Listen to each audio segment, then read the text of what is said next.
This is the Alpha Human Podcast, and I am your host, Lawrence Rosenberg.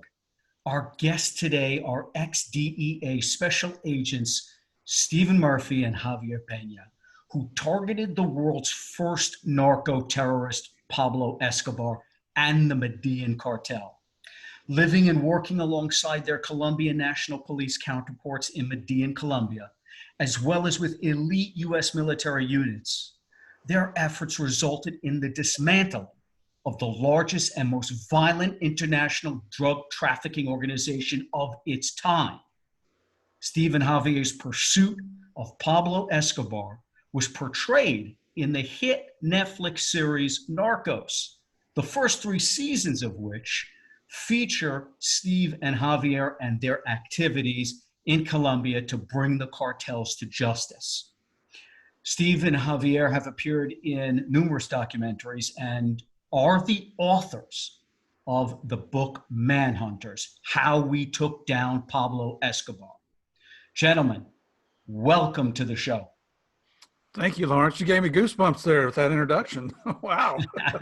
That's the best introduction we've ever had. Thank you. It's fantastic.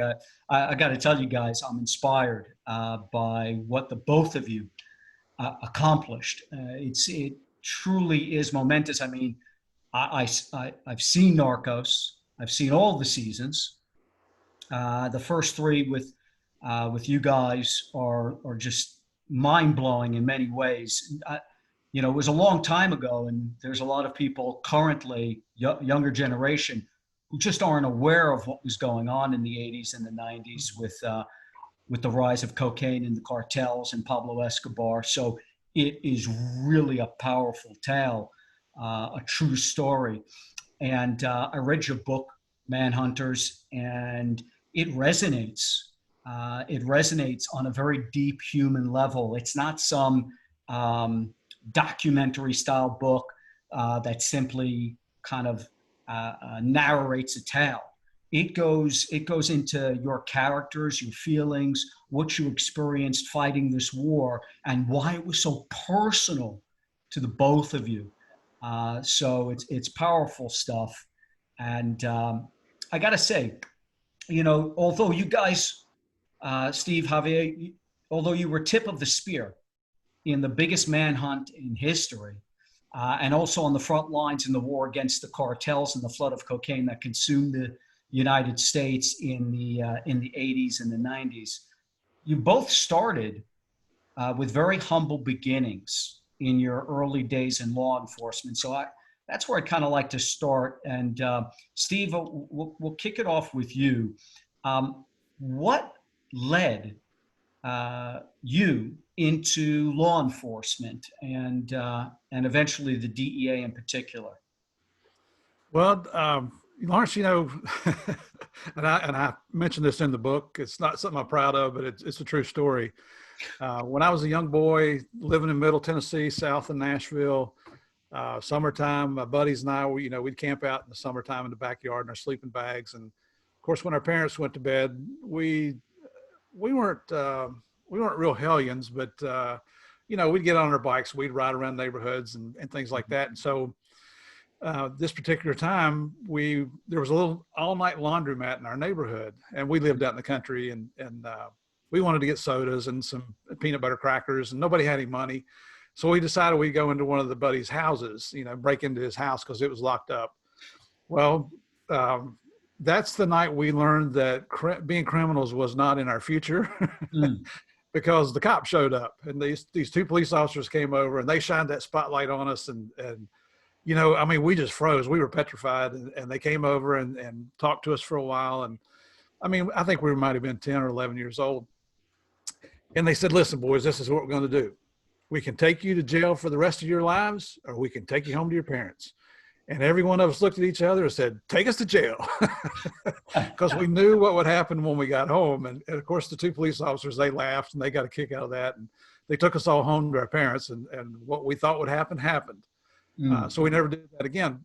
But the point of that story is I guess they left an impression. I didn't realize it at the time, but they really left an impression on me to where ever since I was a little kid, I've never wanted to do anything other than be a police officer. And I'm looking at it from, people think this is cliche and naive when you say things like this, but most police officers want to do that job because they want to help people, and that's the truth. So, you know, I started out in college at West Virginia University when I was 17 years old. After the first semester, my dad said, enough of that. I don't pay for academic probation. You're coming home. And so I did. And I started at Bluefield State College, and that's in Southern West Virginia. And it just so happened they had just implemented their criminal justice program. Now, my dad is a retired minister, and him and my uncle owned a flooring store, carpet business. I was the only son in both families, and it was always expected for me to take over the family business. I hated it. I started working there at 14 years old. I hated it. It's manual labor. It's, you know, it's more than I wanted to get involved with, and I just want to be a cop. So, unbeknownst to my parents, I enrolled in the criminal justice program. And then that summer of 1975, I was the first college student to partake of the internship program with the criminal justice system. There at the college, I spent 5 weeks with the sheriff's office, 5 weeks with the city police. When the fall semester of college started back, they offered the civil service exam. Of course, one of the criminal justice professors came and encouraged everybody to take the test, and I did. And I don't know how this happened, but I scored the highest of anybody on the test. That shows you how simple the test was, right? And in November, well, the city offered me a job. And so I turned 19 years old in October of 75. And in November, 1 month later, I started as a police officer in Bluefield, West Virginia. Now, at that time, they provided your weapon, your uniforms and things like that, but you had to provide your own weapon and your own leather gear, your gun belt and all that stuff. Interesting. I wasn't old enough to buy a gun at 19 years old. So one of the police officers bought my gun. My dad bought my ammo for me. And lo and behold, I was a police officer carrying a loaded weapon. I could arrest you, but I couldn't buy the stupid thing, you know? So it's just kind of ironic how that all came about. But then spent 6 years as a city police officer there, uniform officer, loved every minute of it. Can't imagine being a uniformed police officer today, to be quite honest with you. But went through divorce, and times were tough financially. And the railroad police, a captain that I knew there that I'd gone to college with, was hiring in Norfolk, Virginia, and he hired me. So I took that job because it doubled my salary. Right. Be quite honest with you.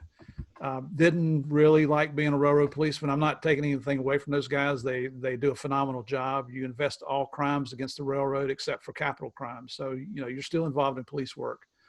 But as a city cop, I had done this one deal where my partner and I, no, really not a partner, he's my friend. He was a police officer also. A buddy of ours ran a gas station. He said, hey, there's this 17-year-old kid running around selling pound quantities of marijuana. We said, well, call him. You know, invite him on down here. So we hid in the back room. Sure enough, the kid shows up with a pound of weed. It wasn't like you see on TV where we jumped out and slammed him to the ground and all that stuff. We just stepped out and showed him our badge and said, how you doing? What do you got there? So we took the bag, we tested it, tested positive. We took him to the police station, called his dad. So, you know, because he was a juvenile. His dad comes up, and you could tell right off the bat, his dad was going to do to him what my dad did to me when the cops brought me home. Yep. So we cut the kid a break, let him go. Sure enough, you know, his dad tuned him up, never had another problem out of that young man again. But it's kind of ironic because just a couple of months ago on one of our social media sites, we get a lot of messages, and quite honestly, we don't check them that often because we're a little bit busy. But it was that kid, it was the guy, and he was telling people that, you know, hey, I told you guys that, you know, one of the DEA Narcos guys from the Narco series Netflix is the guy that locked me up when I was 17 years old. So I emailed him back, and we've actually kind of become friends now. And he was thanking me for cutting him a break, you know, for making a stupid decision a long time ago. Well, that brought back memories from when I was 10 years old, right?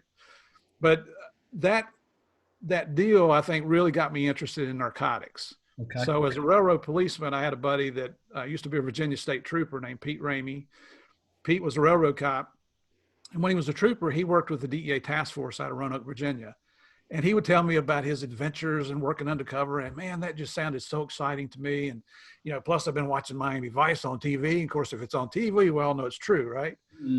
So I applied for DEA. I finished my 4-year degree. It took me a lot more than 4 years, but it's one of those deals where you're working nights and you're going to school in the daytime, right? Which, you know, Javier knows exactly what I'm talking about because he did the same thing. And so when I got hired by DEA after the academy, I got assigned in Miami. Well, Well, the first I want to stop you there because I want to get into that okay. because I got some interesting questions regarding your first posting. But yeah, it's interesting how you took such initiative early on as a local cop, and I think you were 19 years old. You're already going out of your way to run an undercover drug sting. So clearly there was an ambition there. Javier, what led you to pursue a role in law enforcement and eventually get you into the DEA? Yeah, basically, and I grew up in South Texas, Hebronville, which is 5,000 population. People don't know where it is. It's about 50 miles out of Laredo. Laredo's on the border, Mexico and the U.S. So I grew up in that area and had an internship at Texas Department of Corrections at Ella's unit, which was housed the famous death row during that time. So it was about 3 months working there. Then I got offered a job in Laredo at the sheriff's office. And so I accepted that job, and I went to, I was going to college during the day and working. I picked the night shift, and, that was hard. And at the sheriff's office, and I'm talking, I joined 1977. The money, as we all know, law enforcement wasn't that good. I think I was making $10,000 a year. So getting close to my degree, I was getting my degree, and the feds were hiring, and it was DEA, and I had to ask somebody what DEA was. I did not know what DEA was. So, and at the sheriff's office, I hated the feds. Some of you locals, you know what I'm talking about, right? They're that bullshit attitude they come in with. Anyway, so I applied because DA was paying, I think it was $17,000 or $18,000 a year. It was like, wow, that's and I did not know what DA really. I knew federal narcs, but what is that about? So I applied and got accepted. And my plan was only to come on for a couple of years. I wanted to go back to the sheriff's office. I was already a lieutenant at that time. And all of a sudden, I got to my first job was in Austin, Texas, and that 2 years turned into 30 years. So basically, when I came on, I did not know what I was going to expect, but real quickly I learned. I said, "Wow, this is a great job." And as I said, 30 years later, I retired after DEA. Okay, so from humble beginnings, this incredible career begins. Steve, I want to just kind of get into kind of psychologically early on. As you mentioned, you did that drug bust, which was not really something you guys were meant to be doing, but you took it upon yourself to go do that. And then there was another incident when you were with the railroad police, where you had, I think, heard on the radio that there was an officer in a gunfight, and I think the officer had stumbled upon someone who had a couple who had just the husband came home, found his wife sleeping with another man, and so the husband shot the guy, and he was on the ground. A police officer showed up, got into a shootout with this guy. You overheard it, and you're National Railroad Police. Nothing to do with that. You're like, no, I'm jumping into this. I'm going to find this guy, and I'm gonna help this police officer out. And you end up getting involved in that gun battle. True, and so I'm back in West Virginia now, and Bluefield is where I was a city police officer for 6 years. So I knew all the guys. There's only a 35-man department, so it wasn't very big. And actually heard the gunshots. I was at the railroad building, and about 2 blocks away is where the shooting was taking place. Well, I'm the only railroad police officer on duty for 26 counties in Virginia and West Virginia. Whenever I need help, who do I call? I call whatever police agency I'm in their jurisdiction, right? So the fact that, these are my friends in Bluefield, and this is my former agency, went up there. I was just being nosy to see what the gun shooting, to see what the shooting was all about. and then saw the police officer hiding behind his car because the bad guy was on a third floor apartment building shooting down. So he had the high ground. He had command of the situation. So I ran down there and I saw the wounded guy laying on the sidewalk, and the guy on the third floor was trying to shoot down and kill the guy.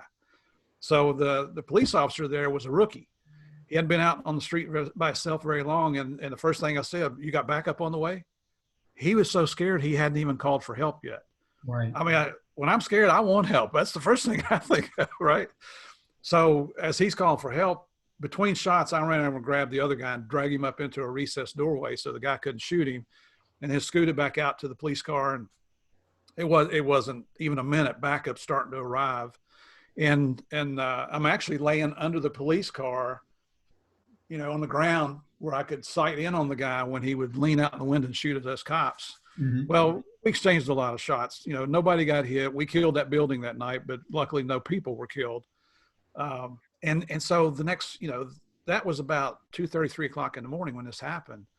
So I helped the police with taking statements and, cordoning off this crime scene and all this stuff. Well, I got back in the office about 6:30 and I called my boss, my railroad boss, and he was just beside himself. He was so irate that I'd gotten involved in a shooting incident with the local police.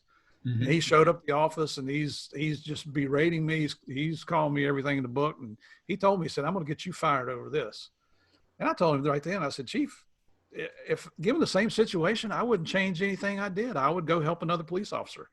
Well, fortunately, in the railroad police hierarchy, those guys had been former cops before they became railroad cops because our chief wasn't.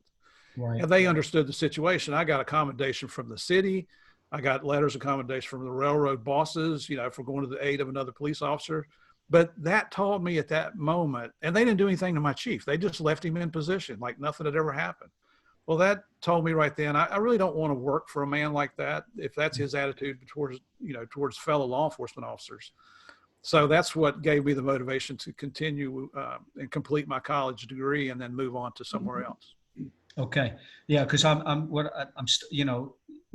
it's early days yet, but there's this drive that you have for, adventure, for kind of taking things to the next level.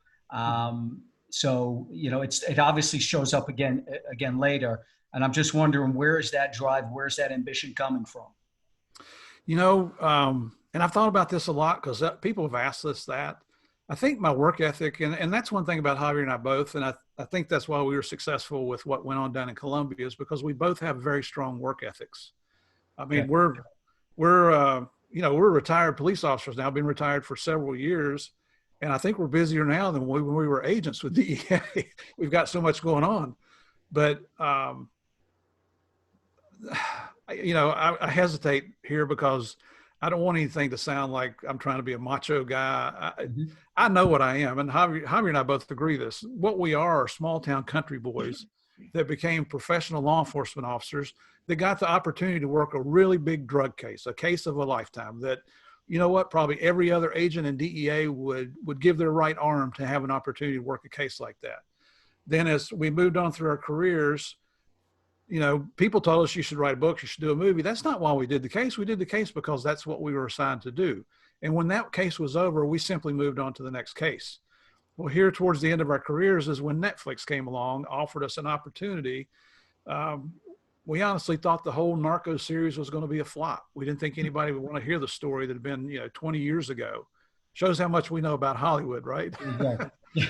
But that's the bottom line is we're just small town country boys that got to work a huge drug case, and then a TV show comes along and blows it out of proportion. And today we're sitting here talking to you, Lawrence. Amazing. Javier, upon graduating DEA training, you were assigned to Austin, Texas, and you hit the ground running. I'm going to quote you in the book. Mm-hmm. Volunteering for crazy jobs and taking a lot of chances. In many instances, I was reckless. Was that sense of abandon coupled with too much ambition that nearly cost me my job? It very nearly got me killed. Yet you were out there just running 1,000 miles an hour, looking to get yourself into the most dangerous scenarios. possible. Where did your drive and ambition come from to do this? You know what? And yeah, when I got to Austin I was single, so I rented a little apartment. I didn't know Austin. Austin was a great place, and I always remember it was cheap. I didn't have much money. It was right next. I didn't know that there was a rated X theater. I think the hookers would hang out there. After a while, they started calling me Mr. Policeman. They knew I was a cop somewhere. But anyway, when I got to Austin, and I'm Hispanic, I grew up on the border, so I'm fluent in Spanish. So I was getting to do a lot of undercover work. And then I teamed up with a partner of mine who was Austin PD, Joe Regalado. So he was also single. So we liked to drink, chase women, you know what I'm saying? I mean, I'm a guy, I wasn't married, so weekends. And I mentioned in the book that I was a little reckless. Yes, I was, because I wasn't used to this type of work. And then all of a sudden, man, hey, this is great work. This is something I think I can do for a living. And then you get into the job as far as, and when you're first there, when you're first on the job, you're learning. I was volunteering for every assignment because I wanted to learn the job. I was eager.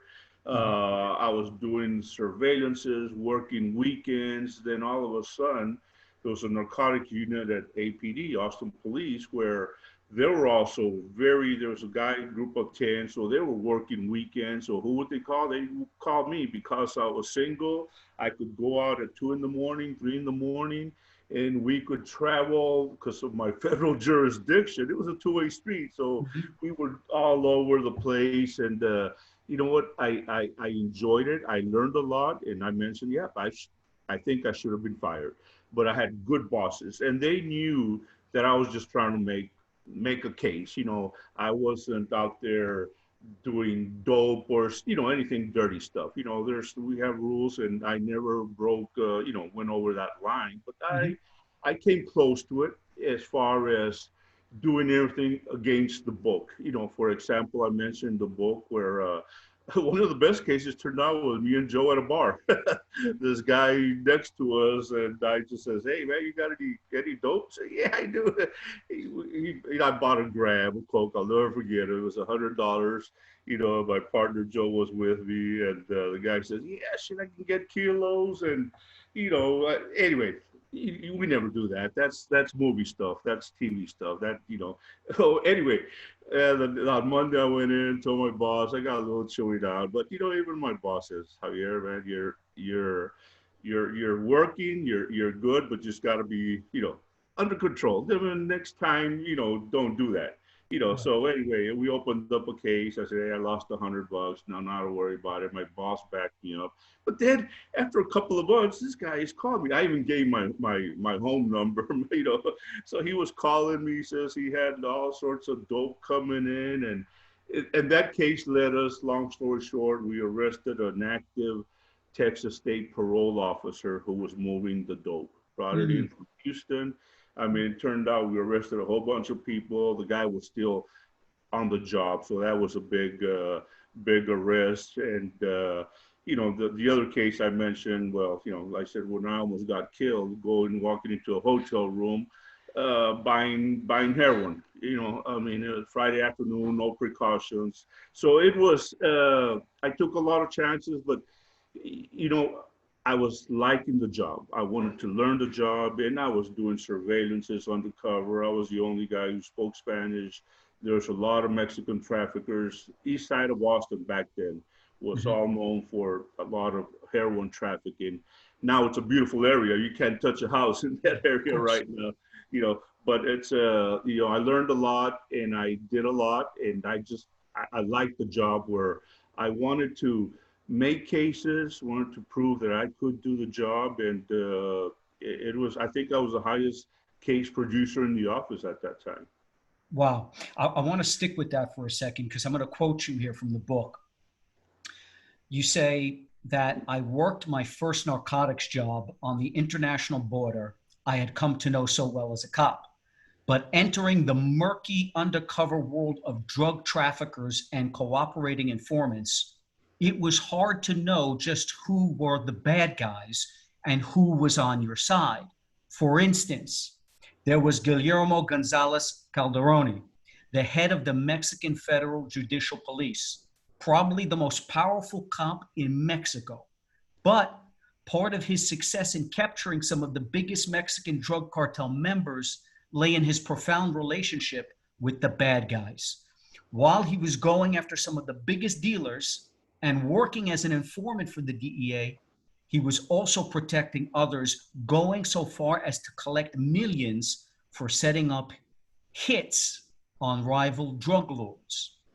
Javier, what kind of wake-up call was this for you as to the reality of the drug war that you were entering? And how did you learn to navigate what you referred to in the book as a dark journey with no map to guide you and no way to tell just whose side anyone was on? Wow, that's glad you caught that.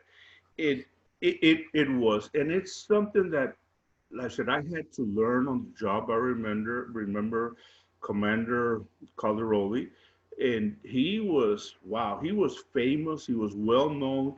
We knew. Now, we could never prove it, but this is Mexico. And you knew he was working with other traffickers, taking out other traffickers. He was giving us information. And I never trusted him, but you got the information. You have to work, right? You have to do something.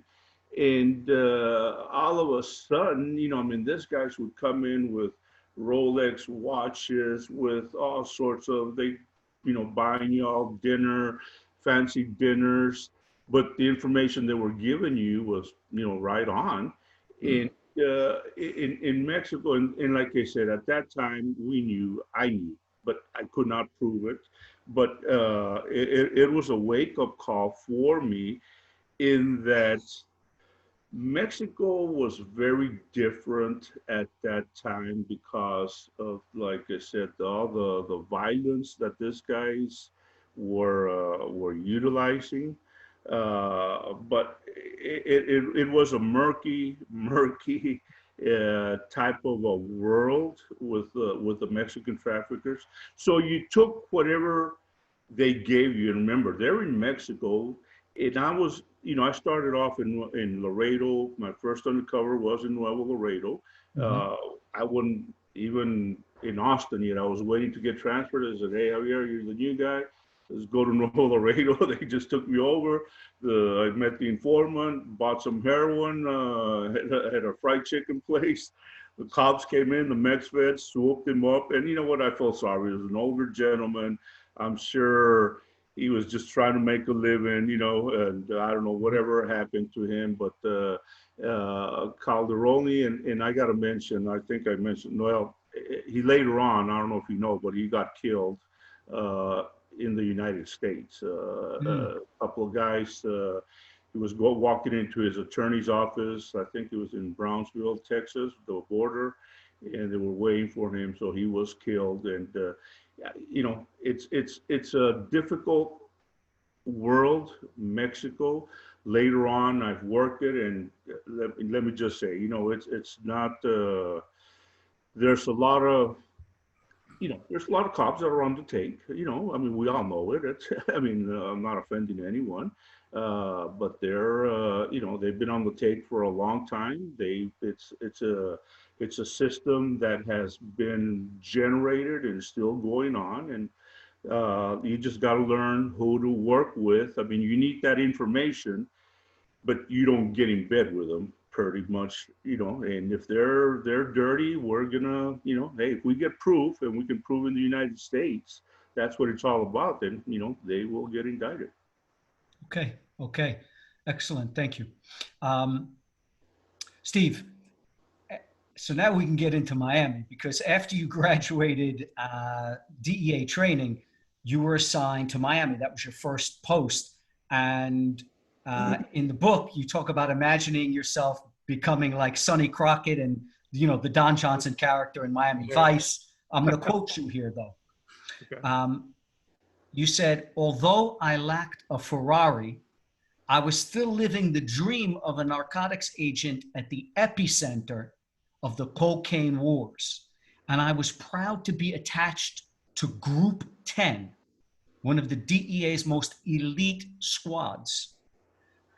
Can you tell us what was Miami like at that time in the 1980s? I think you got there in 1987. What was it like there in the midst of you know the flood of cocaine, the lifestyle, the crime, the action? What was this like? Your first assignment? Well, to say I was a fish out of water just really doesn't do it justice. I mean, we went in, and my wife and I went into a whole new world. You know, like I said, I'm a small town country boy, and she's a small town country girl from West Virginia. And here we end up in Miami in the 80s, and you know, it was the Wild West down there. I mean, we knew from the media how dangerous it was down there, and of course, when you're in the DEA Academy, they prepare you for things like that. But I won't say that it's not what I expected. It was what I expected. And that's why I wanted to go to Miami. You know, you wanted to go, that was the central point where the Medellin Cartel cocaine was coming in from Colombia. This is when Pablo was in his heyday. You know, this is a guy that not only was the world's first narco-terrorist, but he developed a business plan that made him responsible for as much as 80% of the cocaine market, first in the United States, but then in the whole world. I mean, think about it. Whatever your business is, wouldn't you like to have 80% of the market? I mean, holy cow, you would be in command. So now here's a story that kind of puts it all in perspective. Okay. I get to Miami. I've been a cop for almost 12 years. The most powder cocaine I'd ever seen prior to DEA was 2 ounces in a baggie, which is about this much. The first case I got to work on undercover in DEA, we went to the Turks and Caicos Islands. So I got there in November of 87. In February of 88, we went to the Turks and Caicos Islands. I never even heard of the place. Right. I knew where the Bahamas were, and that was about it. We took a 53-foot, I think it was, Hatteras sport fisherman. I didn't know what that was. It's one of those fancy fishing boats that has the fishing chair in the center in the back. Okay. That had been seized from a drug trafficker, and it was wired with hidden audio and hidden video inside. That's where we did a lot of undercover meetings. It took us 5 days to get to the Turks and Caicos Islands. I was sick for 3 of those 5 days. I'm a land lover, I guess. But anyway, we get down there. When the deal finally goes, and it takes, deals never go on time. It takes a while. Okay. When the bad guys finally flew in on the airplane, they dropped off 400 kilos of cocaine. So I went from 2 ounces to 880 pounds. Now, talk about being addicted to cocaine. I was, in a different sense. I was addicted to the law enforcement side of it because I thought that was the most exciting thing I'd ever done in my life. I just couldn't wait for the next adventure is the way I portray everything, because life's an adventure. And it was just a blast. From that point on, we never looked back. I spent 26 years with DEA, didn't want to retire, wasn't sure what I was going to do. And then Netflix came along, so it all kind of worked out. I want to ask you about that particular incident you mentioned, where you picked up the 400 kilos in Turks and Caicos, because the drugs, as you describe it in the book, were most likely tied to Raul Castro, Fidel Castro's brother and the current president of Cuba.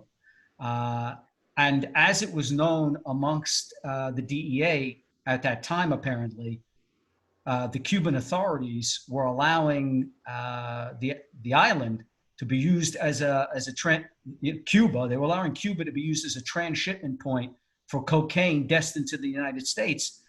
And an indictment was being prepared against Raul Castro until it was apparently squashed by President Ronald Reagan for reasons we can leave to the imagination. But at this point, I mean, you're talking about global forces operating right now at the highest levels of government.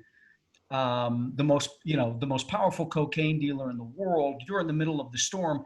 Did you realize the enormity at that point of the powers behind international cocaine distribution, or the power wielded across the globe by the Colombian cocaine cartels? Well, you've read things. If you're going to be an agent, you need to really study up on it and know what you're talking about and know how things work. And so I was aware of the politics. I had experienced small town politics where cases were dismissed because somebody was an influential member of the community. Mm-hmm. And things like that stick with you. You always remember that. And when it came to indicting Raul, now I'm a rookie agent. I'm working for a senior agent named Gene Frankar, who is probably the smartest man I've ever met in my life. He's unbelievable. And this was his case. So I was, other than doing that, I think they let me do the undercover because nobody else wanted to get on a boat for 5 days and go out in the ocean, Okay. And you do learn from your experiences. But if this was all his case, I'm just there to support him however I can. I was a little surprised, especially with Cuba being a communist country, and you go back to the 1960s Russian missile crisis down there and all that, Mm-hmm. and the way that the United States viewed Cuba as a communist country. I really thought that was going to be a good thing that we had an open indictment on Raul Castro. Mm-hmm. But I still don't, to this day, I don't know why the indictment was quashed. It was, the call came from the White House through the chain of command to the U.S. Attorney's office, and all I know is Gene called me and said, "Hey, forget this. We're not indicting Raul because of Washington." I would really like to know what that was, but if you read through the history books, and I think it's even documented in our book, that because of the publicity from that case, Fidel and Raul identified some Cuban military officials that became the sacrificial lambs. Because we tracked that twin engine plane with the 400 kilos. The United States government tracked that plane coming out of Cuba. And when it dropped the load to us, it went up refueled, they tracked it back into Cuba. So there's no question in anybody's mind where it came from.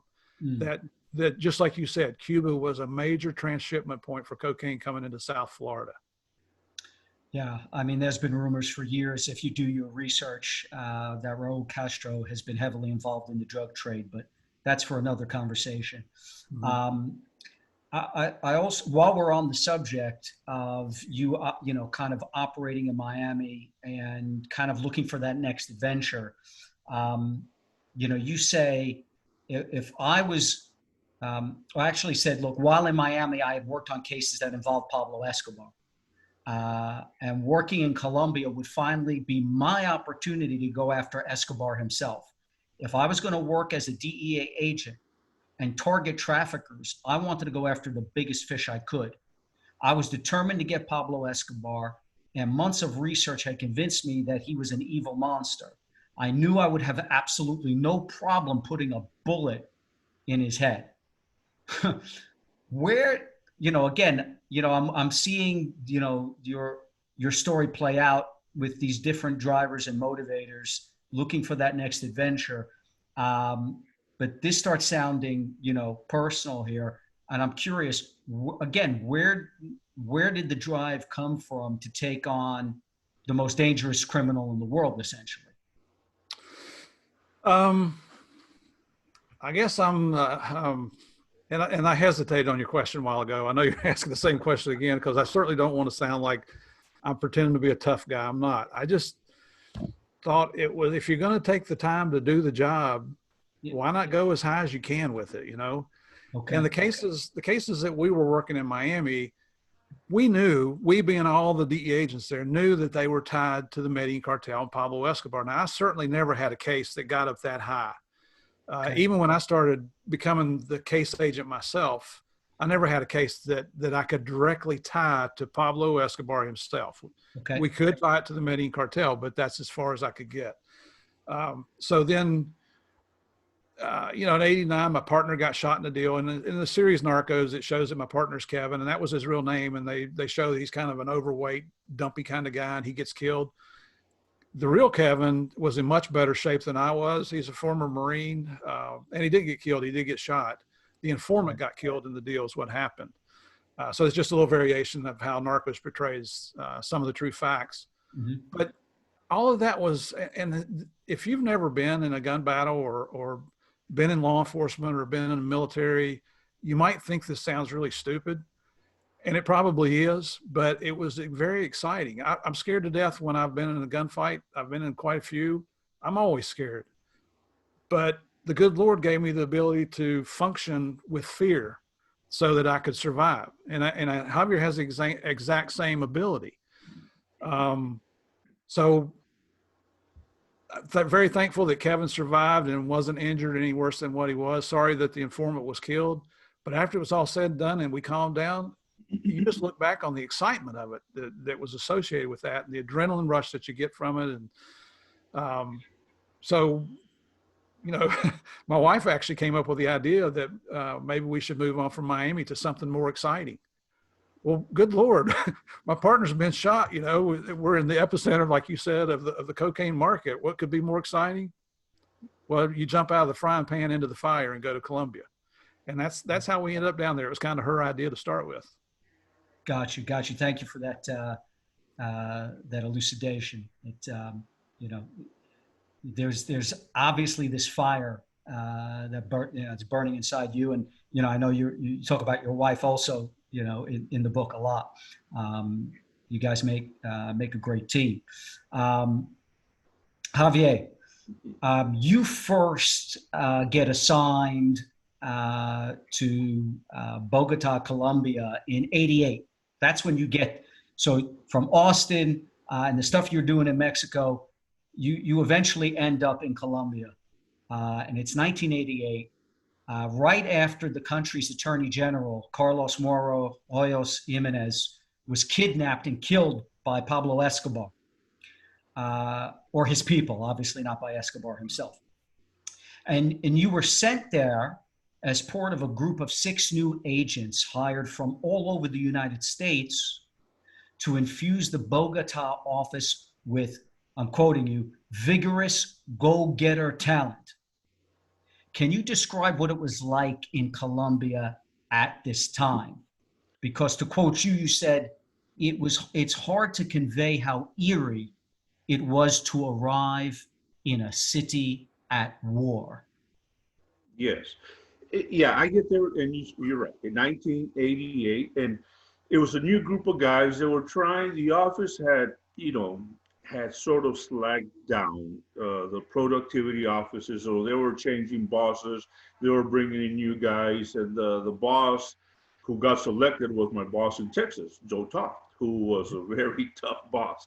Anyway, so I get there, Toft assigns me the Pablo Escobar case, and it was, I had never seen, you know, what the violence. That's why, you know, I'm from Austin, Texas, surveillance is undercover. But when I got to Bogota, it was in Pablo Escobar, and I did not know who Pablo Escobar was. I had to learn, and I dug into it, and wow, after a while, it was like, wow, this guy is out of control. And the thing that I told people that we weren't used to was the terrorism, the violence, like I said, you know, the killing of an attorney general. He killed also one of our colonels, Colonel Franklin Quintero. And then all of a sudden, you know, the sicarios, you know, the assassins. It was, what are these sicarios? What are they doing? They're, like I said, their lives are dedicated to Pablo Escobar, where they do not care if they die. So they were killing people. Like I said, in my vivid memory of Pablo Escobar was the placing of his car bombs. And the car bombs, you know, when we used to see about 10 a day. I mean, this guy, wow. It was something that, what's a car bomb? Who puts a car bomb? Pablo Escobar. And it was being placed in Bogota, Medellin. It was so bad. And the first time I was there, we had an informal task force where I would go for 2-3 days at a time. And they would not let me stay there. It was that bad. And I told the story. When I would drive with the cops, the first time they said, "Javier, you got a gun?" I said, "Yeah, pull it out." In other words, we had to drive with our guns by our chest because of the sicarios. And their favorite way of killing people was 2 guys on a motorcycle. Griselda Blanco of Miami. She initiated this. It caught on in Medellin, and it was just, you see 2 guys, you better run. So, you know, and then he was placing car bombs right outside our base. When we would leave, a lot of our guys got killed because of the infamous placing of the car bombs and bounties. Bounties on police officers. He wanted as many police officers killed as he could, and he was paying $100 a hit. Can you imagine $100 for a human life? And I caught that firsthand information. And again, we broke rules, policies. We never broke the law. The informant only trusted me, so it was on a Saturday night, and the cop says, Javier, you got to come with us. So I located the informant at a dance hall, and I was the one who actually arrested the informant. He started fighting me, trying to go for his gun. Luckily, the cops came in, we subdued him. But anyway, that guy, later on, when we debriefed him, he says, yeah, I'll talk to y'all. I'll never, he was 15 years old. And he said that he had already killed 10 police officers. And one of the things I'll never forget, he says, I love Pablo Escobar. I will die and I will kill for Pablo Escobar. He gave me money. I took my family, my mom. He said, my mom has a house. She's got food. She said, we were the poorest. We didn't have any of that. And, lived in the comunas of Medellin, like the ghettos of Medellin. Mm-hmm. So my allegiance, I will die and I will kill for Pablo Escobar. And he said, and all of the sicarios have that same attitude. So how do you deal with a young thug, and that's all they are, thugs who don't care about killing. They don't care, they don't know who DEA is. They don't know the ramifications of killing an agent. They'll just kill whoever the boss wants them to kill. So it was an eye-opening for me in that we never saw that. And then, like I said, he was just out of control. Then he put a bomb on a commercial airline. He killed the next guy running for president, who we really liked, was Carlos Galan, because Galan was going to bring back extradition. And also, I don't know if you know that, but Pablo Escobar's fight was because of extradition. Pablo did not want to get extradited to the United States, and that's why he created that war campaign, not to be extradited. So Luis Carlos Galan, running for president, was going to win, and his motto was, if I'm elected, I am bringing back extradition. Escobar hated him. Pablo has him killed. The next president of Colombia, campaigning on a stage in 1989. That was the straw that broke the camel's back. There was a lot of other straws, but that one really stuck out. But then the commercial airline, the Avianca, I think it was 103 people were killed. The DOS building bombing. I mean, I can go on and on about the atrocities, the violence, and that was the awakening that we had, in that we had never gone up against a trafficker of this magnitude, in the violence, in the terrorism that Pablo Escobar created.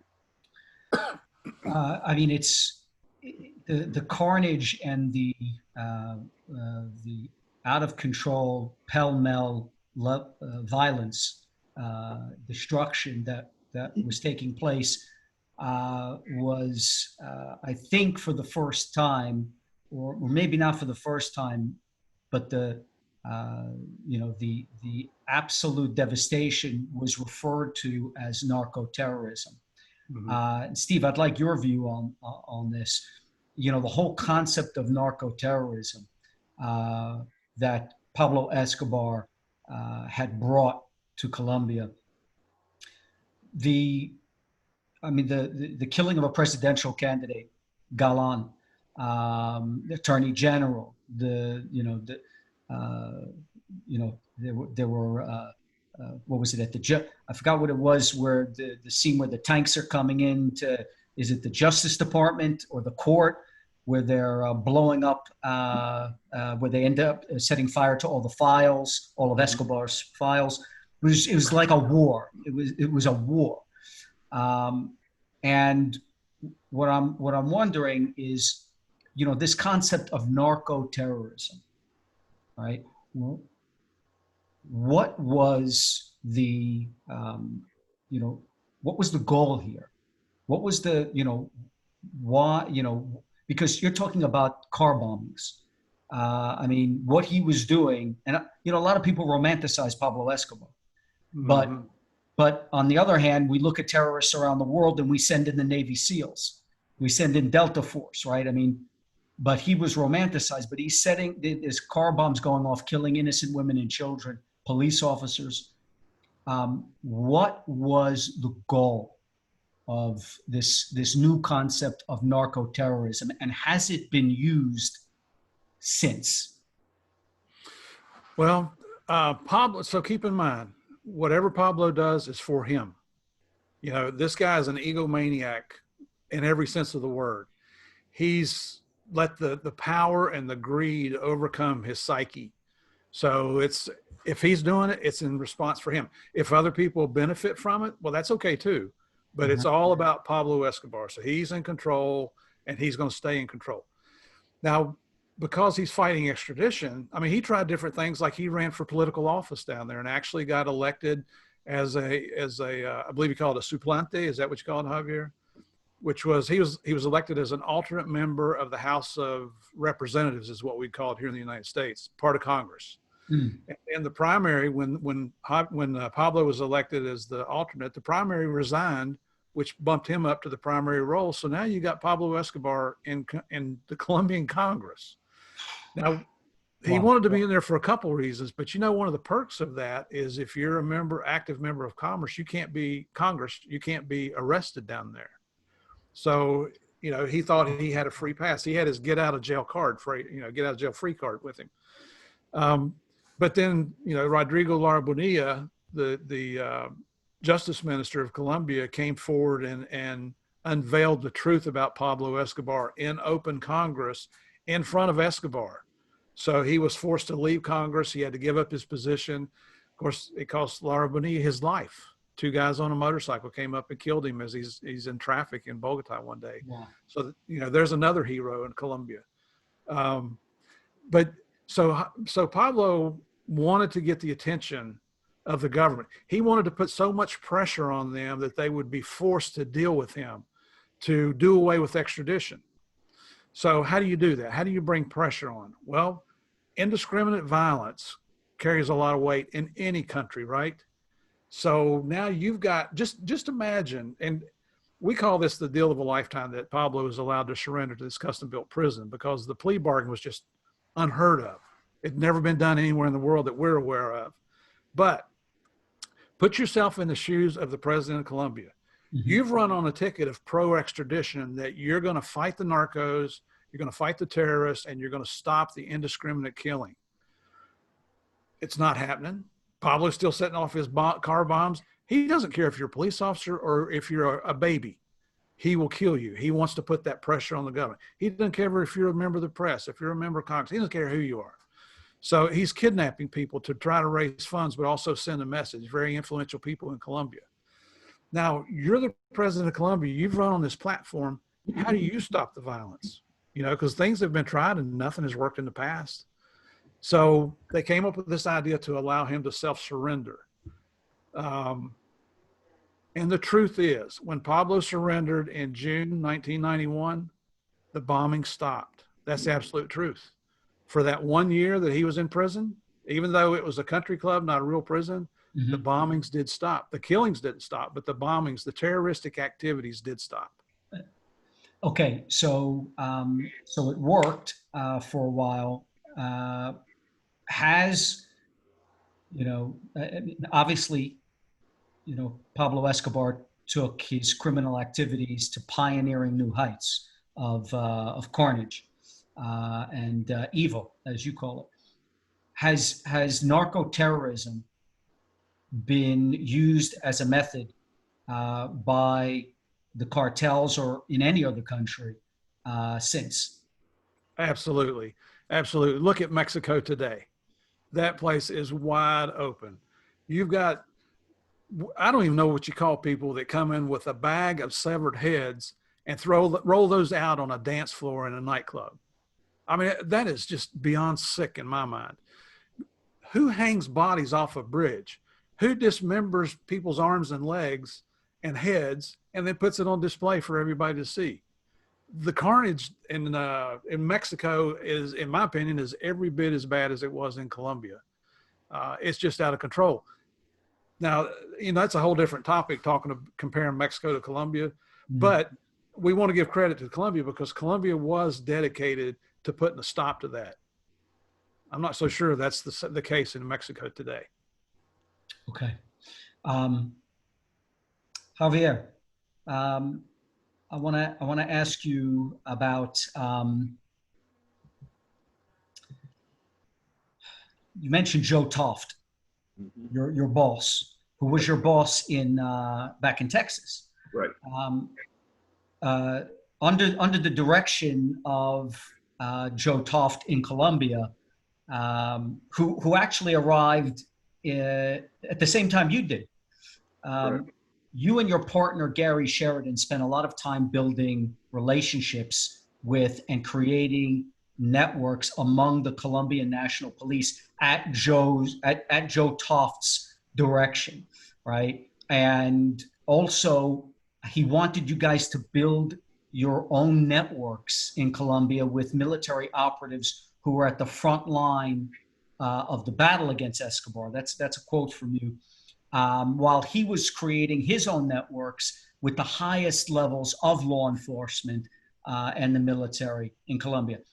How did that concept, how was that different from the way the DEA had operated previously in Colombia? Okay, that's a great question, great concept. It was different in that we didn't really have those relationships. When we got there, Joe, I mean, he was a great boss. He was a tough boss. He did not renew a lot of people. He sent a lot of people packing, get out, go home. So he made us, and I always remember, if there's a drug bust at 2 a.m, I want your contacts to call you at home to tell you about it. And if you can, go over and see it. So it was a different mentality. So we started, Gary Sheridan was my first partner. We started going now personally to go see the cops. That wasn't being done. And all of a sudden, you know what, in Colombia, it's like if you show that you care, and it's a two-way street. Before it was like, DA, the Colombians would complain, we give DA all this information, we don't know, we don't get anything back. And it was just simple type of law enforcement. They'd give us information, all of a sudden, hey, here's an attaboy letter, your information led to the seizure in Miami. And all of a sudden, Miami, wow, we got this great telephone numbers. You can get up in Bogota and Medellin. All of a sudden it started working. It started that relationship. Hey guys, we got this great operation coming over. We'd go over every day to get their intelligence. And then all of a sudden we started working joint cases in that we were at arrest in Colombia and we would arrest in Miami. It was beautiful. We would set up joint operations. I mean, it was a great concept. So I admire Joe for making us to do that. Then all of a sudden, the guys we were working with in Bogota, we had a special elite guys who were from the DIJIN unit, DIJIN, which is like the cover unit, the intel unit.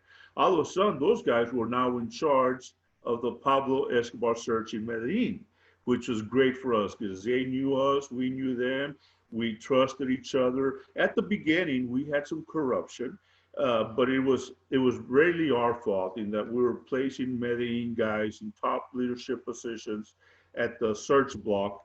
Pablo got to their families and said, one of their families, hey, if you don't tell your son, don't tell me you're coming after me, where, you're going to get killed. So all of a sudden, we had a couple of our guys arrested. We took them out, and we only brought in guys from Bogota that were not from Medellin.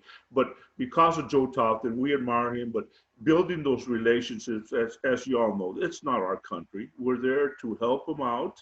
And all of a sudden, that information started flowing. And, Gary and I were the first ones to send, I mentioned in the book, Captain Pedro Rojas, may he rest in peace. We sent him on a TDY mission, go after one of Escobar's properties. What happened? The cartel find out he's there, and there's only 2 guys. So they killed them, they dismembered them. And that's what really brought on that, guys, we can't let this happen. So it was like a full frontal, basically attack on Pablo Escobar, which, later on led to his demise. But the relationships, it was just outstanding. But you had to like I said, it's not a one-way street. It's you help them out, they help you out, and once they understood, you were there with them. And I also another thing that they always credited us. They would tell me and Steve, guys, y'all are the only gringos, that help us, that are routing operations or, coming out. And like, what about all the other guys that are, stationed? They don't, anyway. So that was another respect that we had from them, that we're out there with them, putting our lives on the line. So that, that helped with credibility. Excellent. Steve, now you arrive in Bogota a few years after Javier, I think in 1991. So you were looking for the next adventure, like you said, hopping out of the frying pan into the fire. So what was your impression of going from fighting drug trafficking in Miami, which, fair enough, it was the cocaine capital of America, to fighting on the front lines of the war against drugs in Colombia, where it really was an all-out war? We got Javier's impression. You get there, what's your impression? Well, it's kind of funny the way things worked out, because I got there on a Monday, reported to the embassy. 3 days later, Pablo Escobar surrendered to his prison. Right. Now going into Colombia, I didn't know I was going to be working on the Escobar case. You don't know until you get there, and then they give you an opportunity to get to know the other agents and see where you just kind of click in with people. But I like to joke around that, Pablo heard Murphy was in country, he might as well just give it up. So we all know it's not true. But here was my first impression that week. So I find out, Pablo surrenders, and Javier and Gary were kind of like legends in the office. They were the top tier guys, and we're newbies in the office. And I thought, well, this is fantastic. Pablo Escobar is now in prison. But I look around the office, and Javier and Gary, they're disappointed. They're really dejected, and so is Mr. Toft. And the people that have been there for a while, even other members of the embassy and other departments, were all really disappointed. I thought, what the heck is wrong with this picture, But then you get to know these guys, and you see and you hear about what they've been through, and everybody felt like they had lost, because everybody wanted to bring Pablo Escobar to justice, real justice, whether that's a bullet in the head or going to a real prison. But then, we didn't know about the prison. We didn't have confirmation about the prison until we actually went in there a year later after he escaped. But we suspected, it's probably not a real jail cell. And occasionally you get informant information. You never knew if it's correct or not. But what it did for me is that first year, and I hit it off with Javier and Gary. Gary and I actually had some mutual acquaintances in the United States. So we kind of got to be friends through that. And so these guys kind of invited me into the little clique there to start doing some stuff against the Medellin Cartel. And so that first year gave me an opportunity to really learn what had been going on, learn about the organizational structure, who the connections were, find out about how Javier and Gary had built this phenomenal relationship with the Colombian National Police. It was fantastic. That relationship that Javier initially established 3 years before I ever got there is what led to the successful conclusion of the death of Pablo Escobar and the dismantlement of the Medellin Cartel. And, regardless of what anybody says, there's other agencies that like to take credit for stuff. That man right there on the screen deserves all the credit, because he went in there and did what had to be done. I came into a great situation. I go in and meet the police, and because I'm Javier's partner, I'm accepted. Now, I've still got to earn their respect. I mean, you can see me on screen here. I'm about as white as you get. I come from an English-Irish background. I don't blend into a Hispanic country. Right. But I still had to earn the respect of the Colombian National Police. But initially, I'm accepted simply because I'm Javier Pena's partner. So it was a great situation to step into. On top of that, what Javier will never tell you is he'll tell you this part. We're pretty much opposite of each other. I'm very organized. I've been married my whole life pretty much. He's a little bit disorganized. He's married now, but he wasn't back then. But what he won't tell you is he's got a brain like an encyclopedia.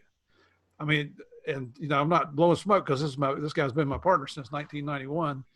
I've never met, my first partner, Gene Frankar, was on that same level where they remember things. Their minds are really like encyclopedias. They can remember relationships They can remember who's in charge of what, who has responsibilities for what, what's the familial relationship between this person and that person, can remember dates, seizures, locations.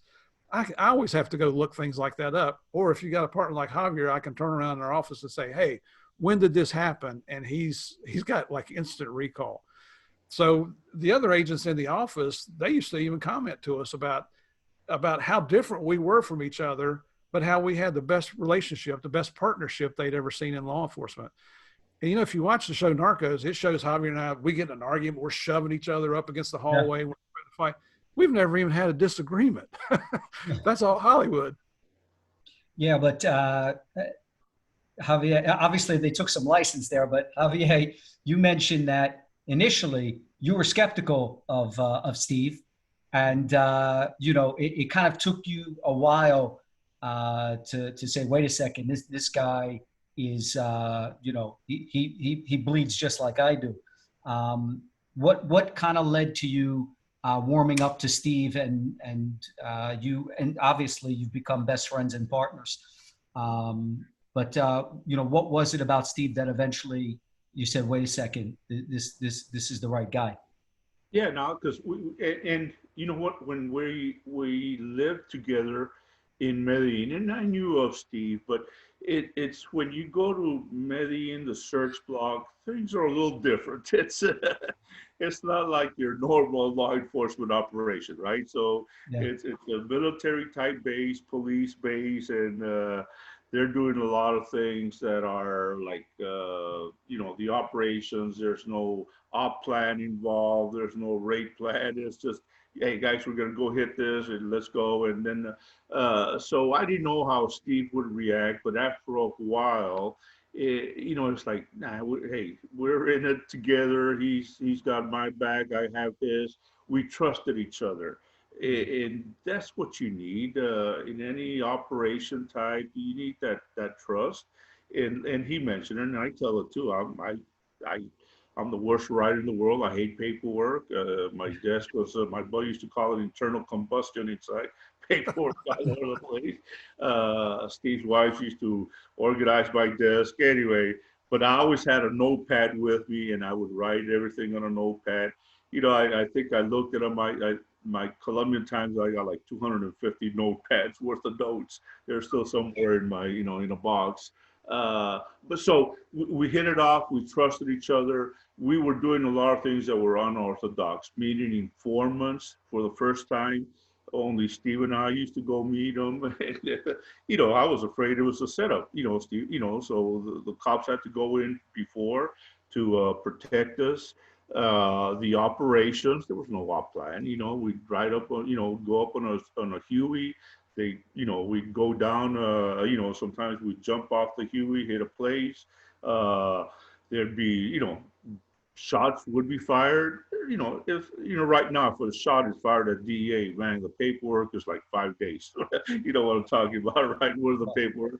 There's no stinking paperwork. It's just, hey, you go on to the next raid and you forget about it. So that's what I'm trying to say, that it was unorthodox. But once, like I said, he got there, once we lived together, it was different. We trusted each other, and we needed each other to basically to survive. So Escobar turns himself in, and he makes a deal to, as Steve mentioned, go into a prison that he had built himself, which was a palace. I think you guys called it La Catedral or something like this. That is correct, the cathedral. Okay. And so he has his own, he has everything in there, right? Master bedroom, beautiful bathroom, access to firearms training for his people. He's got his sicarios in there. I mean, it's an incredible sweetheart deal. He doesn't lose any of his assets. None of his assets are, so he's still got his billions.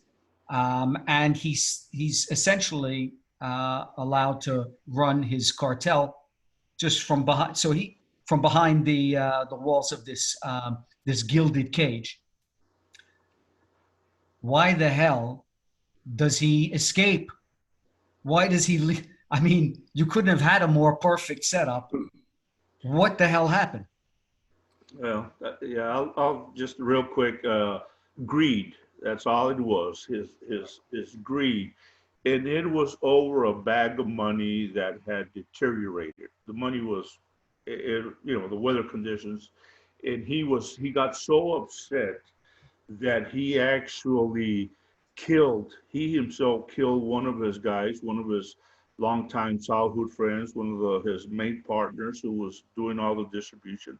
The sicarios killed the other guy, and that's what did it in for Pablo Escobar, that greed of killing his two best friends, his two main lieutenants, over money that he thought these lieutenants were hiding that money from him, which was not true. Just plain old greed. He's got 4 years to go. He's going to have the assets of the world. No one's going to be chasing him. So he kills two of his biggest dealers, friends, Right. over nothing because of greed.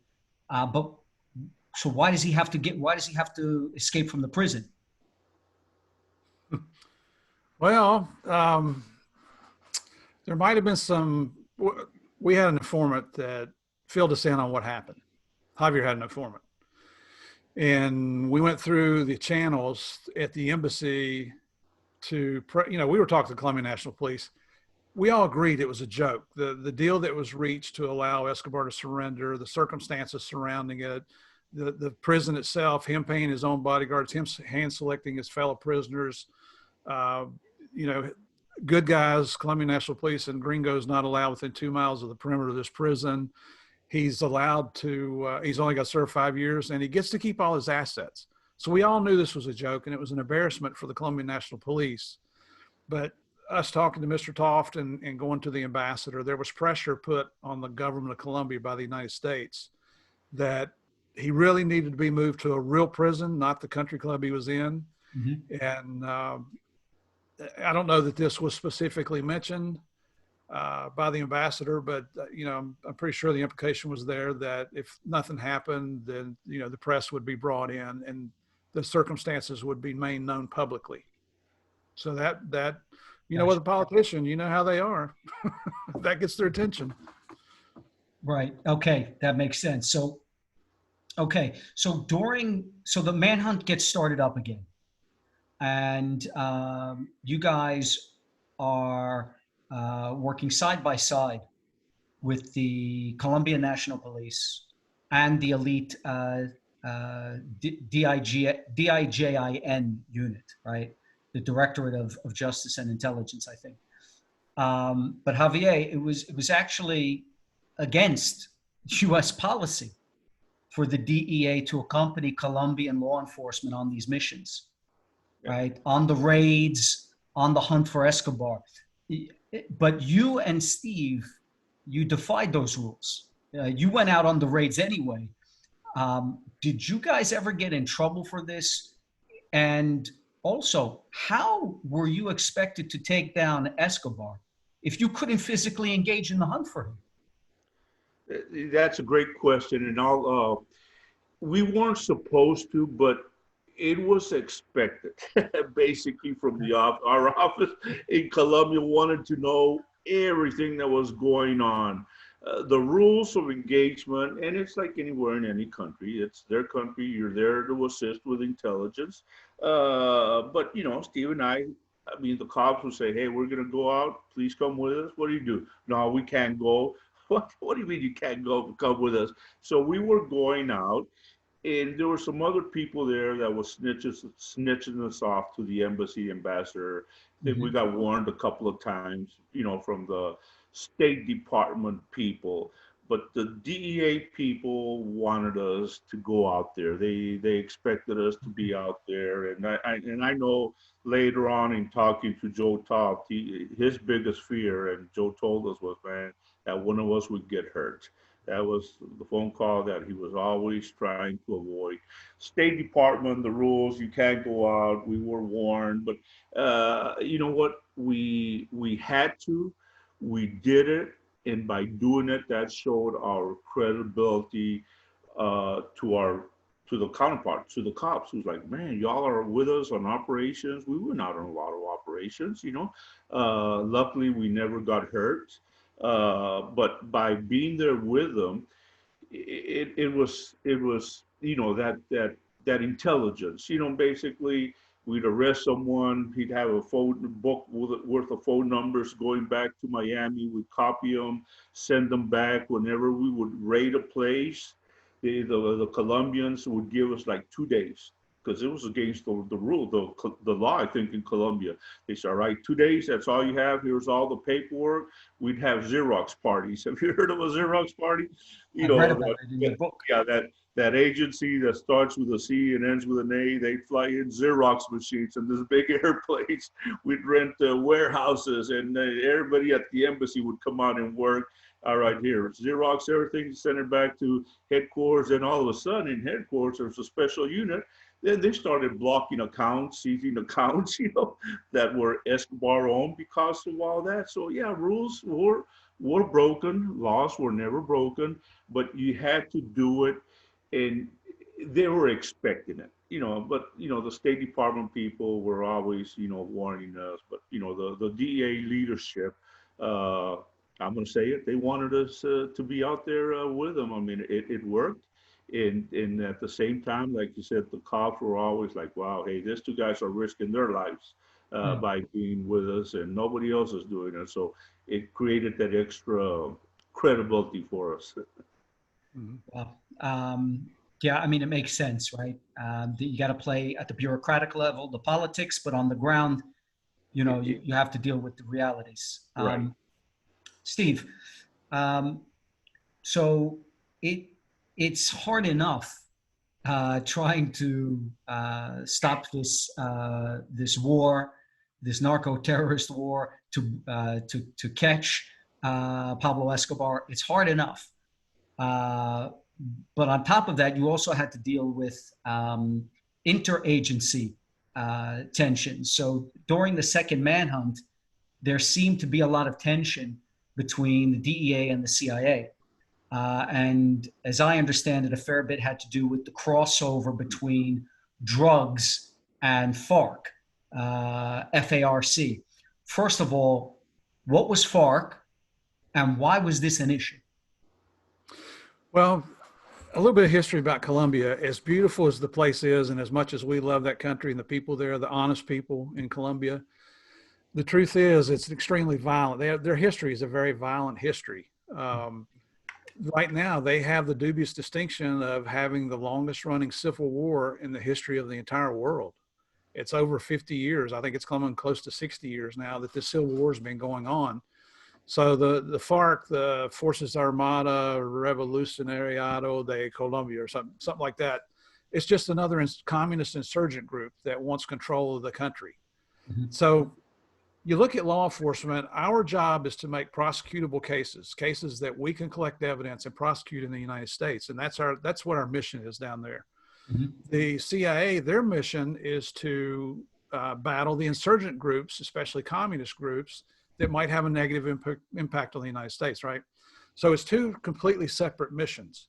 And so when we say we didn't get along with the CIA, it's true, that's absolutely true, but we don't want the world to think, and we explain this in front of our audiences when we speak to groups. What we're getting ready to say about the CIA is not an indictment of the entire organization. Mm-hmm. It was this particular chief of station who was in charge in Bogota at that time. He didn't like DEA, he didn't like Javier, he didn't like me. He actually threatened to charge Javier with treason at one point. Did not want to share information. And his position was, you know, we're trying to say, look, we're looking at the FARC or the insurgent groups because of the crossover with the drug traffickers. He said there is no crossover. Well, when you've got FARC guerrillas providing security on Pablo Escobar cocaine labs out in the jungle, in law enforcement, we call that a clue. They were clueless. They were clueless. They refused to acknowledge that crossover. So we were giving them access to every report, every teletype we wrote, they had access to. Mm-hmm. They gave us access to nothing. It took the ambassador eventually stepping in and forcing them to give us an additional security clearance so that we could read reports and see photographs and things like that. But you know what? Every report I read from them was the report I had written the day before, because they were just taking our information and plagiarizing it, sending it to Langley like they had gone out and done something. Wow. The only positive thing was they referred to us as credible sources of information. They didn't call us liars, but it was horrible. The guys in the field that we dealt with from the agency were not like that. You know, there was one guy in particular, we didn't trust him. But you know, we didn't associate with him. He was in the field with us, but everybody else from the CIA, for the most part, we got along with, except that one guy and the chief of station. I mean, it was ridiculous. And the sad part of this is, you know who benefited from that? The narcotics traffickers and the insurgent groups. Yeah. Certainly not the innocent people of Colombia or the citizens of the United States. Yeah. You know, again, the politics of it all. You know, that was certainly an issue that led to 9/11, the stovepiping of information, the lack of interagency cooperation. So this is a problem that goes way back. It turns out Escobar was hiding in plain sight all along. You guys were hunting him. The second manhunt after he escaped, I think it was like a year and a half. He's out there on the loose. You know, again, back to the old, you know, narco-terrorism, car bombings, police getting killed, this kind of thing. But all that time, he's there in his hometown of Medellin, where he's still a bit of a folk hero to many of the locals. You know, he gets tracked down finally. How did he end up meeting his demise? Steve, can you describe those final hours? Sure. And this is where we want the world to know who the true heroes are, because there's a lot of people who want to take credit for it, and there's a lot of people that want to give Javier and I credit for it. But here's the true story. So we've got Colonel Hugo Martinez is our boss at the search block in Medellin. He's Colombian National Police officer that's in charge of the 600-man Bloque de Búsqueda, the search block. And our sole mission, we're members of the search block, our sole mission is to find and take down Pablo Escobar. No other responsibilities. Now, his son, Lieutenant Hugo Martinez, same name, was a very intelligent young man, had trained himself on how to use radio directional finding equipment, because the telephone systems back during this time was not 4G, 5G like we have today. Mm-hmm. It was basically radio. They operate off of radio frequencies. So now the government of France had donated several vans to the government of Colombia that contained this radio directional finding equipment. And the principle that they used was triangulation. So you would have 3 vans parked around the city. If you knew the frequency and the frequency is active, they could shoot a line out. And where those 3 lines came together, that's where the signal was emanating from. That's where Pablo was using the phone. Mm-hmm. The problem was there was a very large margin of error back during this time. And you're talking about Medellin, that's 2 to 2.5 million people, condensed population. So your margin of error could be several city blocks large. To refine that margin of error, you send troops in, you send an individual in, is what you do, holding a handheld antenna and a monitor. And he has to ride down the street in his car holding that antenna out the window. There's nothing obvious about that, is it? That's something you see every day? Not. So that's what Lieutenant Martinez did. He's driving down the street holding that antenna out as he's going down the street. Now, his first hit was erroneous, and he eventually figured out that there was a body of water close by, and water will affect the way a sound wave travels. Okay. So they hit a warehouse that was empty. Well, you can imagine the ribbing he took from the other police officers. Oh, you sent us to an empty warehouse. You don't have a clue what you're doing. And I'm sure it was a lot more than that. But he figured out where the mistake was, recalibrated his equipment to atone for that anomaly there. And so he's driving down the street, and his meter's telling him look left, and he says he looks up, and there's Pablo Escobar standing in the window of a 3-story row house talking on the telephone. Oh my God. Well, so he says, Lieutenant Martinez says that Pablo looked at him. Now, so we went back during the tapes, because Pablo was being recorded during this conversation. Okay. And we went back and listened to the tapes to see, well, Pablo's talking to his son Juan Pablo, and it's like, hey, you know, this is what we're going. Whoa, what is that? There's somebody riding down the street holding an antenna out the window. There was nothing like that. There was no break in his conversation at all, as if Pablo didn't realize what he was looking at. The only explanation we've ever been able to come up with is that, and it's just like I'm talking to you right now. I'm looking at you on the screen, but in my mind, I'm going through my conversation, what I'm going to say to you. And I'm seeing you, but I'm not really acknowledging what I'm seeing. You know what I mean? Yeah. And so that's the only explanation we've ever been able to come up with as to why Pablo didn't realize what he was looking at, because that could have been the clue that would have saved his life that day. But it didn't. Now, the Dahin guys are out there in the neighborhood. So Lieutenant Martinez calls them, and he also calls his father, Hugo, his Colonel Martinez, back at the base. If you watch the show Narcos, it shows that I was on the roof when they launched this raid against Pablo and when he was killed. That's not true. I was back at the base. That's a Hollywood addition to the show to create more drama and conflict. But I'm back in the base now. I'm with the Delta operators and SEAL Team 6 operators from the United States military. And I'm standing in the doorway, and we've gotten to be friends after 18 months. You know, we're just kind of shooting a breeze. And I see the executive staff for Colonel Martinez rushing over to his office. Javier and I had such a good working relationship with the colonel that we could walk over to his office, and that's what I did. And when I got to the doorway, he motioned for me, come on in, because he's on the radio coordinating what's getting ready to happen. Some of the lieutenant colonels and majors whispered to me what was happening, that they'd located Pablo Escobar. And so now we're trying to summon the 600-man search block force to go out there and back these guys up. Well, you don't get 600 people on trucks issued with weapons and assignments and roll call and everything in just a minute or two. It takes several minutes for this to happen. So Colonel Martinez tells his son, he said, listen, we're mounting everybody up. We're on the way, but contain the scene. Do not let him escape. Well, the guy had always gotten away. And let me tell you, the Dahin guys, they weren't going to let that happen again. So they went ahead and initiated a raid. They blew open the front door. Now, this is a 3-story row house. Right. On the first floor where you go in, and this sounds really strange, we're not used to seeing things like this in the United States. It was a combination kitchen, garage, and a bathroom and storage rooms on that first floor. Okay. So like when I went in the house, there's the kitchen, but there's a taxi cab parked right in front of the kitchen counter. So that's a little bit strange. You don't see that here in the U.S. They search that floor. They make way to the second floor, and that's where Pablo had been on the phone. Now, Pablo knows something's going on. He heard the explosion, so he makes his way, and this was surprising to everybody. He makes his way to the third floor with one bodyguard. This is a guy who used to have as many as 500 bodyguards protecting him. We were all shocked to learn he only had one bodyguard that day. They make it up to the third floor. The cops get to the second floor. You know, they're yelling police. Pablo starts shooting at him from the third floor. One of the police officers was actually getting ready to advance up the steps, and he tripped on the step and fell down, which saved his life because Pablo shot at him. The bullet went over his head. Wow. The Sicario gets to that third floor window. He jumps out onto the roof of the house behind their 3-story house, because behind him was a 2-story row house.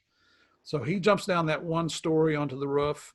He's trying to make his escape. Well, the cops had sent a couple guys around the backside. They order him to drop his weapon. He starts shooting at them. They kill him. He falls off the rooftop. Pablo's in that third floor window. He's ready to jump down. And so here's the roof, but the building next to it was another 3-story row house. So there was a wall here. He's trying to make his way across that wall. He knows the cops are going to be in the third floor window where they're going to have an unobstructed view of him on this rooftop just any second. He knows there's cops on the ground. He tries to make a dash across the roof. The cops get to the window. They order him to drop his weapons. He turns around and starts shooting at them. They fire down. The cops on the street fire up. They catch him in a crossfire. Pablo Escobar met his end that day. Javier, I want to get your thoughts. In the end, what was it that toppled Escobar? Because, as you said, Steve, he's there with one Sicario, right? He's making mistakes left and right. He's talking with his son on these phones way longer than he should have been. Javier, what was it that brought him down? Because he'd survived and escaped you say in the book, 15,000 raids. Right, right. He ran a billion-dollar empire. I mean, this is a guy who waged a war. One man waged a war against a country. Right. What in the end, what was it that brought him down? You know what? In the end, Pablo Escobar was taken down because of Colonel Martinez, General Octavio Vargas Silva, the concept of the search block that was to go after Escobar and all of his members. That second search, we started arresting, killing, and when I say killing, this guy would come up with guns, but all of his organization, we attacked everybody, from the cell heads in Miami to the lab operators to the sicarios. At the end, it was slowly, it was dwindling down where, like Steve said, had one sicario left. Before that, he had 500. His organization towards the end was pretty much being taken down a piece at a time, where Escobar towards the end was running, and we missed him many times. You know, we'd go in on raids with helicopters, he would run, people were protecting him, but towards the end, it was just that tenacity of the search blocking, to not giving up. We wanted to give up many times, but then you would see your friends, your police officers get killed. So it was, we never gave up. It was that tenacity of going after everybody that was involved in Pablo Escobar's organization. So that, to me, in my mind, is just that, you know, the search block, Colombian National Police wanted to take their country back, and they took it back from Pablo Escobar. Yep. Powerful. Guys, I want to get into, so I've got two more big questions for you. One around mindset and another around what you guys are up to next. So the first one is mindset. I really want to understand. I want our audience to get a sense of, because now they're seeing who the real guys are. And, you know, we can draw inferences from your character and the way you speak, and your authenticity about your motivators, what drives you, and this kind of thing. But what does it take? What is the mindset? Steve, we'll start with you, and then I'll ask you as well, Javier. But what is the mindset of a successful DEA agent? I mean, let's look at the frame of mind necessary to operate in an environment where you're going after a cartel.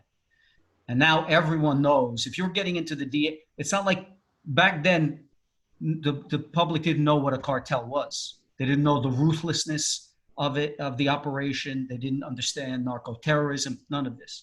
Now everyone knows. So what does the mindset have to be of a DEA agent who knows that there are no bounds? There's a price on your head. If you're a DEA agent, it really doesn't matter. You guys had a $300,000 bounty on your heads. And these guys command billions and billions they command the budgets of a small country. Mm-hmm. So what kind of mindset do you need in order to succeed at that level? Well, we like to joke around that they didn't send us down there because we were real smart. Okay. But what the first thing is to be a DEA agent, you know, and we get a lot of messages and personal messages, as well as texts and emails and whatever the messaging is on social media, of people that say that they're inspired by our story to become a DEA agent, and they want to know what it's like. And we do try to answer people when we can. First thing I tell them is, if you're looking at a 9-to-5, 40-hour-a-week job, this ain't the job for you. It's not a job. It's a lifestyle. It consumes you. If you're doing your job the right way, if you're dedicated to your mission, it's a lifestyle. Who suffers? You're going to suffer. You're going to suffer sacrifices because you're going to sacrifice your family.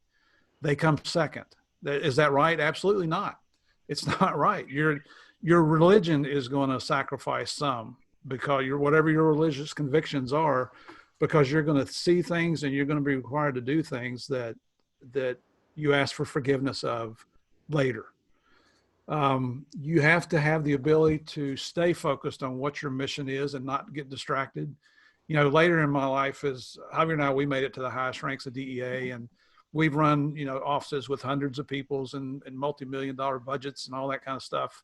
And it became a joke at my retirement party that if you've seen the commercial where a dog is doing something and all of a sudden a squirrel comes along and he goes, squirrel, and his attention is diverted over there.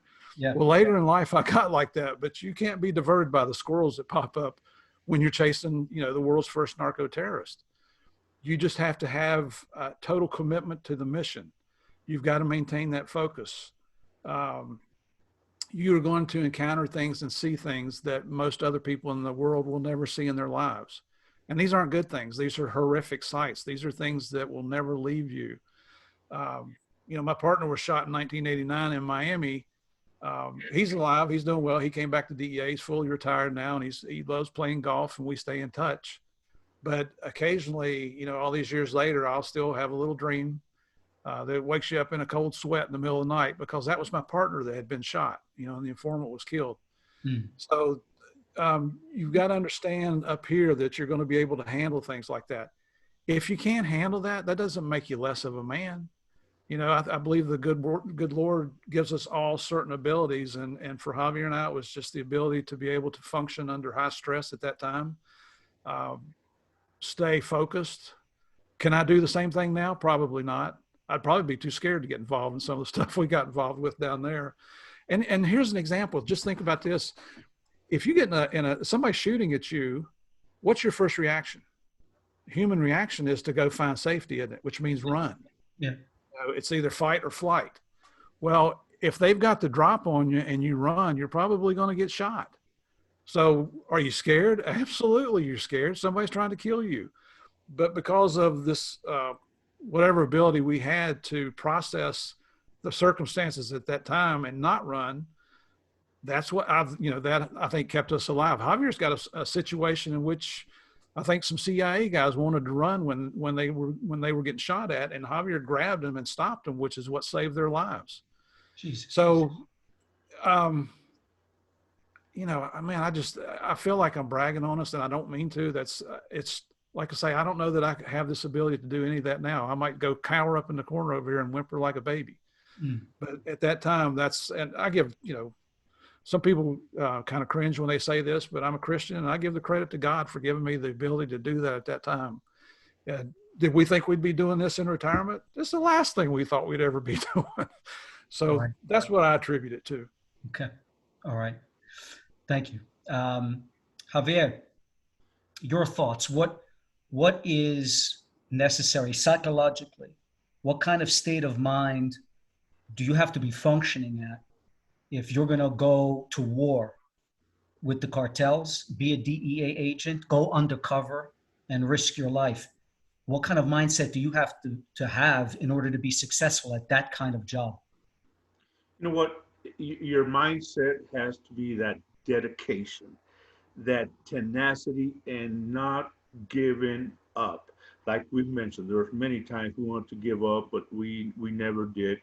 But it's that mindset is you're helping to get rid of a world type problem, Pablo Escobar.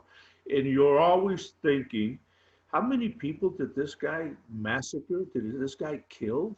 We claim 10 to 15,000 people. One of his carriers claims it's closer to 50,000 people. So it was that mindset was you cannot give up. We're the good guys. We're out there helping the Colombian National Police, and if something's going to happen to us, hopefully, thank God, like Steve said, it never did.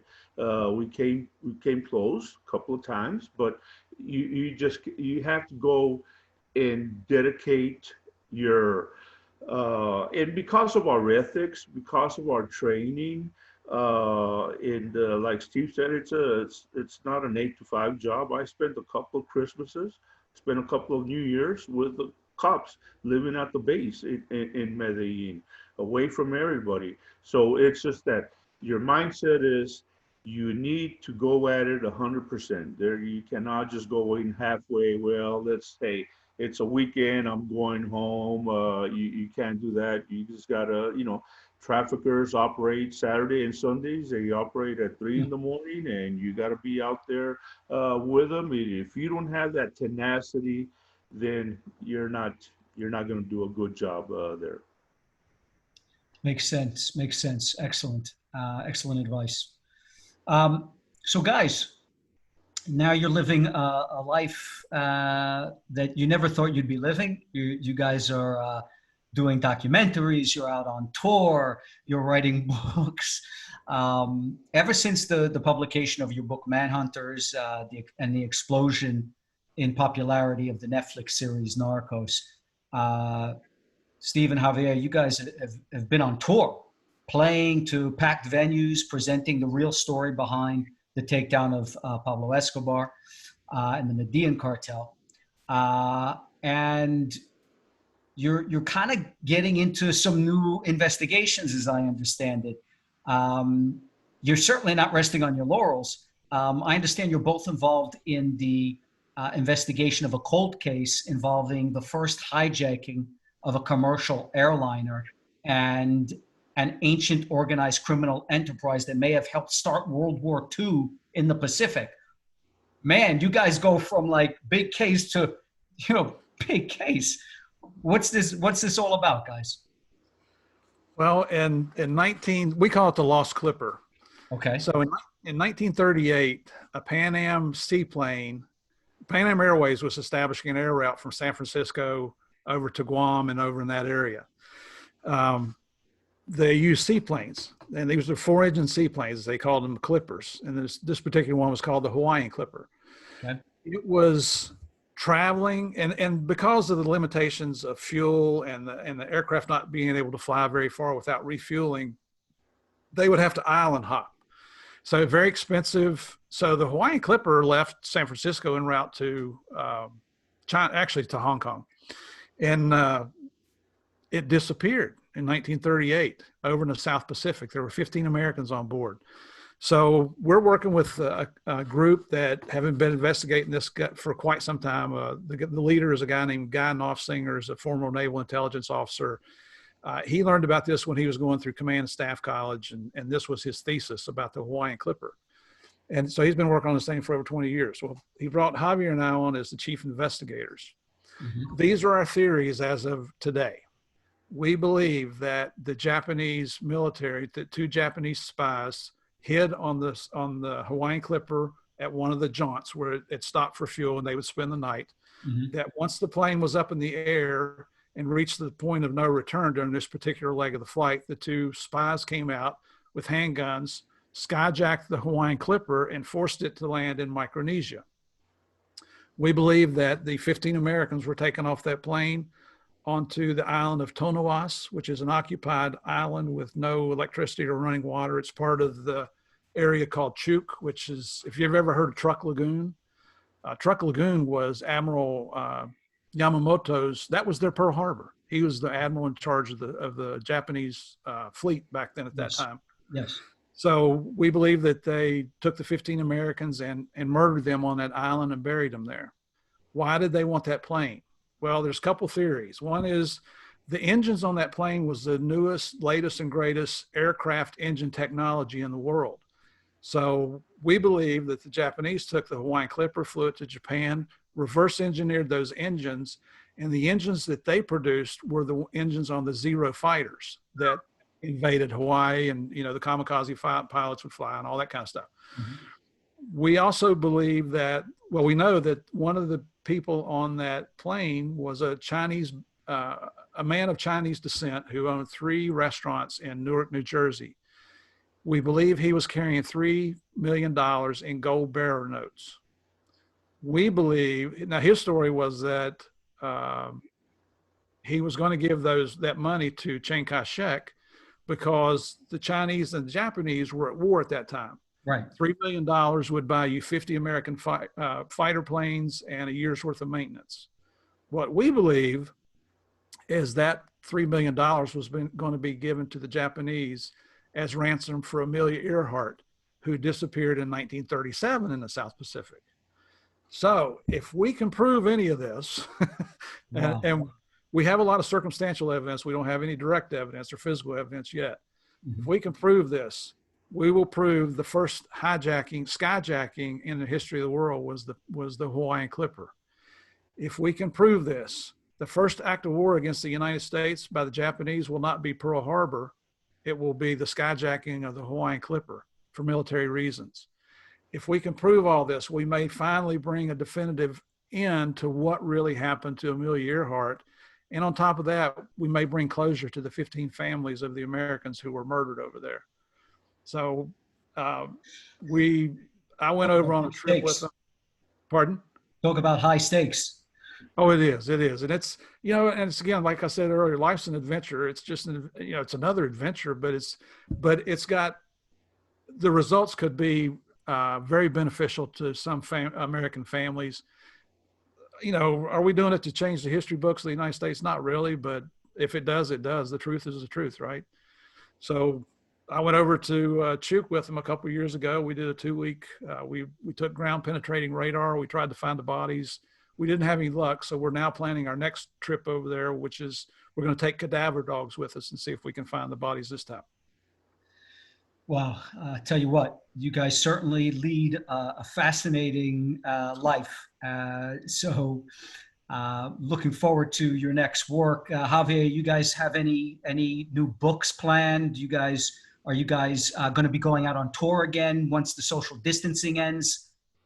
Well, we had some tours, obviously. We had some planned, but because of the pandemic, those got postponed. So we're hopefully, once this is over, we get back to our speaking tours. And our speaking tours, as Steve has mentioned, we go all over the world and we tell the real story of Pablo Escobar, basically the rise and fall. We have original photos, original videos, so we take the audiences of that barbaric empire that Pablo Escobar had, and so we take questions and answers and we talk about that, and so hopefully our presentations will start back once this pandemic is over.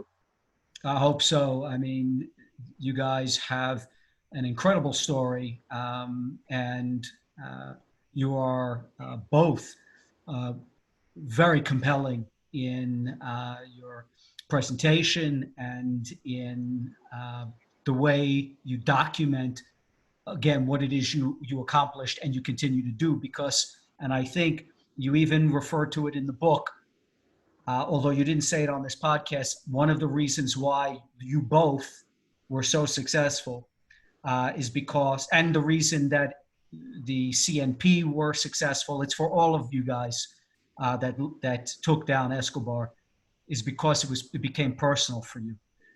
It was vengeance. It was something that you weren't doing for the government.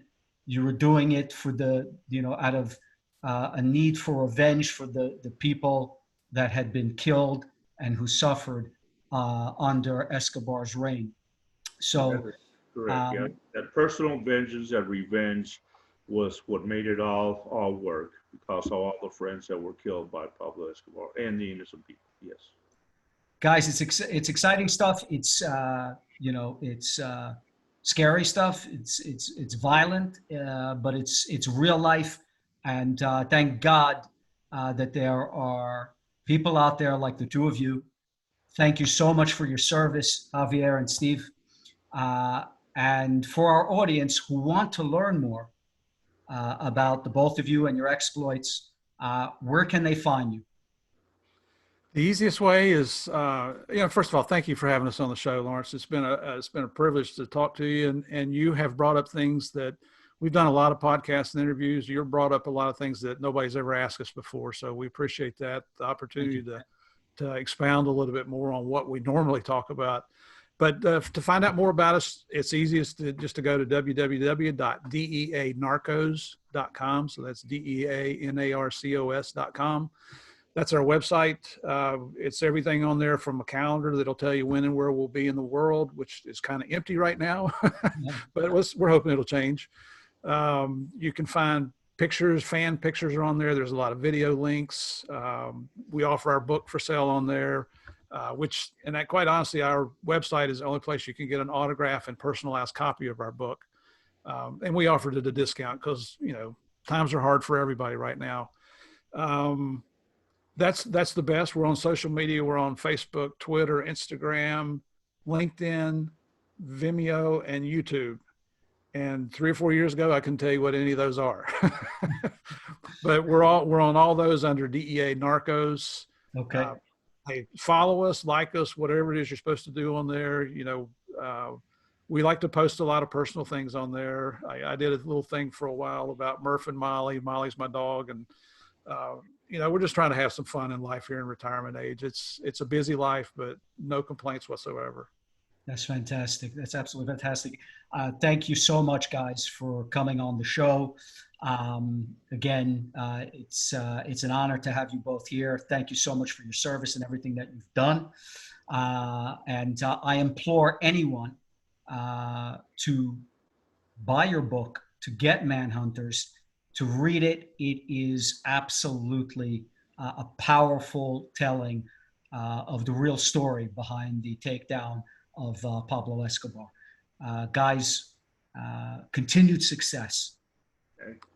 Thank you, and to you too, Lawrence. Thank you very much. We appreciate it, Lawrence. Take care, great, guys. Great interview. Thank you. Thank you.